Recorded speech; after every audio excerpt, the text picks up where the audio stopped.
બાદબાકીનો દાખલો શીખવાના છે.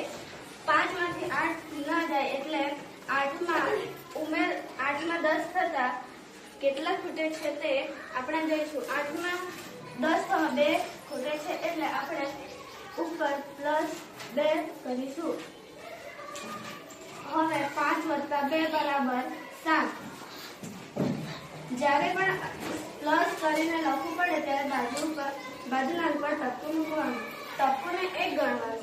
9 ને 1 10.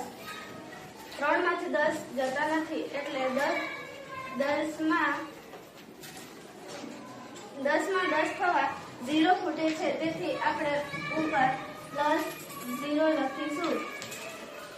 3 + 0 એટલે 3.